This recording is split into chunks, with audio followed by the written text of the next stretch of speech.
the hell do you get fired on your day off? Do you guys remember Redmond Sullivan, better known as the nickname that honky-tonk singer Brad Shelton provided, the dude that's married to Gwen Stefani?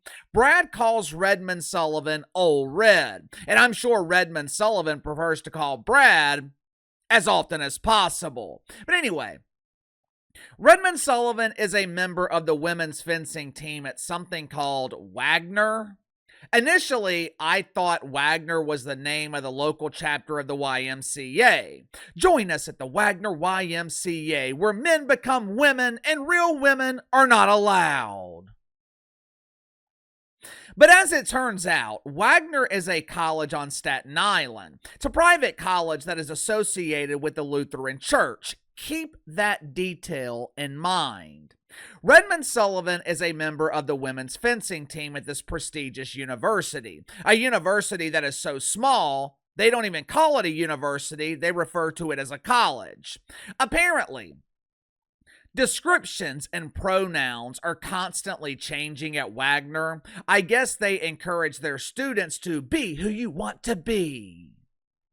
Even though he was born with Franken beans, Redmond Sullivan wants to be a woman. So Wagner allowed Red to take the Franken beans along with the big fencing poker over to the women's team. A week or two ago, Red was competing in a fencing tournament against a young woman named Stephanie Turner. The tournament was sponsored and organized by USA Fencing. To my knowledge, this had nothing to do with the NCAA. As Stephanie approached the mat to face Red, she noticed that her opponent had an unfair advantage. Red was entering the competition with two sticks, the stick in Red's hand and the conveniently covered stick located due south. Instead of competing against Redmond Sullivan, Stephanie Turner decided to utilize the preferred form of protesting by deacons at Woke United Methodist, and she kneeled as the competition was beginning. She forfeited her match against Redmond Sullivan because she did not want to compete against a former man. The story ended up receiving national attention, and as a result, Redmond Sullivan was kicked off the women's team by Uncle Wagner.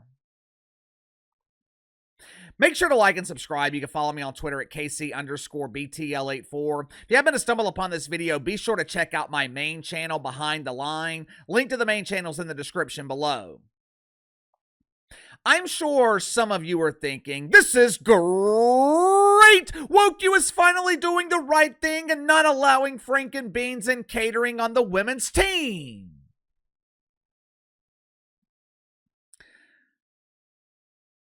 This is pure speculation on my part, but I don't think Wagner College is taking a stand here. I don't think Wagner College is protecting the rights of women. I think Uncle Wagner got caught breaking the rules. According to the NCAA guidelines, a student athlete assigned male at birth is not allowed to compete on the women's team. Now, I'm sure you noticed the odd verbiage here, assigned male at birth. How in the hell are you assigned male at birth? It's not like gender is some decision that the doctor makes when you're born. It's not a decision.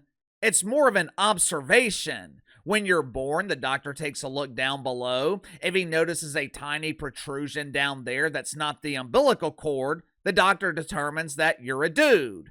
If there's an opening, you're female.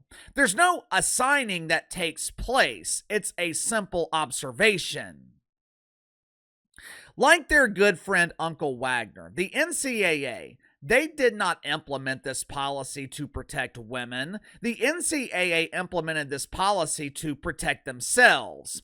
One of the first things the Trumper did when he took his rightful place back in the White House, it was sign an executive order called No Men in Women's Sports. This law is so simple, the illiterates at Woke U can follow it even though they can't even read it. According to the law, no men are allowed in women's sports. I think what happened here, once Stephanie Turner gained national attention for refusing to compete against Red, Uncle Wagner knew people would start looking into this and discover that Red was on the women's team at their dump of a university.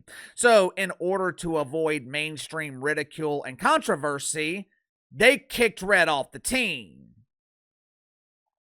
Either way, the reason does not matter. Doesn't matter why it happened. All that matters is Red is no longer on the women's team, opening that spot to a woman who actually deserves it. Sound off in the comments below. I'll see you guys on the main channel.